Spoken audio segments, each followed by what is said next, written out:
पण आपल्या नगरातल्या आणि महानगरातल्या सगळ्या महत्त्वाच्या बातम्या बघणार आहोत। पहिली मोठी बातमी बघूया।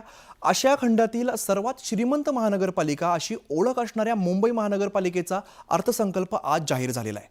74,427 कोटींच्या अर्थसंकल्पातून मुंबईकरांना काय काय मिळालं बघूया। मुंबईकरांवर कोणतीही करवाढ नाही। 74,427 कोटींचा अर्थसंकल्प सादर। निवडणुकीपूर्वी आश्वासनांची खैरात। मुंबई महानगरपालिकेचा वर्ष 2025-26चा तब्बल 74,427 कोटींचा हा अर्थसंकल्प मुंबई महानगरपालिकेचे आयुक्त भूषण गगराणी यांनी सादर केला।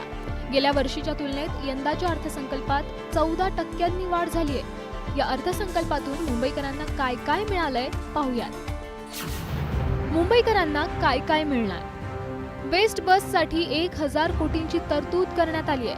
शिक्षणासाठी 3,955 कोटी, आरोग्यासाठी 2,172 कोटी, पाणी पुरवठ्यासाठी 5,400 कोटी, रस्त्यासाठी 5,100 कोटी, घनकचरा व्यवस्थापनासाठी 499 कोटी, कोस्टल रोडसाठी 5,807 कोटी, जॅग्वार विदेशी प्रजातीचे प्राणी आणणार, लंडन आईच्या धर्तीवर मुंबई आई उभारलं जाणार।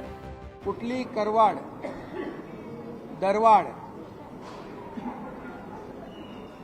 आणि भुर्दंड मुक्त अशा प्रकारचा अर्थसंकल्प आहे। कचरा गोळा करण्यासाठी महापालिकेकडून कर लागू करण्याबाबत कायदेशीर सल्ला घेऊन निर्णय घेऊ असं महापालिका आयुक्तांनी सांगितलंय। तर या निर्णयावरून उभाटाचे आमदार आदित्य ठाकरे यांनी टीका केली आहे। तसंच सिमेंटच्या रस्त्यावरूनही आदित्य ठाकरेंनी सवाल केलाय। घनकचरा व्यवस्थापन शुल्क हे सर्व नागरी संस्था ULBsनी लावणं अपेक्षित आहे। अर्थात ह्याच्यामध्ये ताबडतोब हे शुल्क कुठल्याही महापालिकेला लावता येईल असं मला वाटत नाही। मुंबई महापालिकेला तर ताबडतोब लावता येणार नाही, पण त्याच्यावरती कायदेशीर अभिप्राय घेऊन तर त्याचं घनकचरा व्यवस्थापन वापरकर्ता शुल्क हे देखील टप्प्याटप्प्यांनी लावण्याचा मुंबई महापालिकेचा मानस आहे। सॉलिड वेस्ट मॅनेजमेंट म्हणजे कचऱ्यासाठी, घनकचऱ्यासाठी आता आपल्यावर चार्ज लावणार आहे। त्या चार्जमधून अदानीची जमीन धारावीची असेल किंवा देवनारची असेल स्वच्छ करून मुंबई महानगरपालिका अदानीच्या हातात देणार आहे। येत्या काही दिवसात महानगरपालिकेच्या निवडणुका होण्याची शक्यता आहे। त्याच पार्श्वभूमीवर मुंबईकरांवर कुठलाही कर लादण्यात आलेला नाही।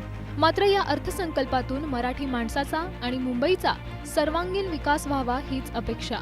सुष्मिता भदाणे, न्यूज 18 लोकमत, मुंबई।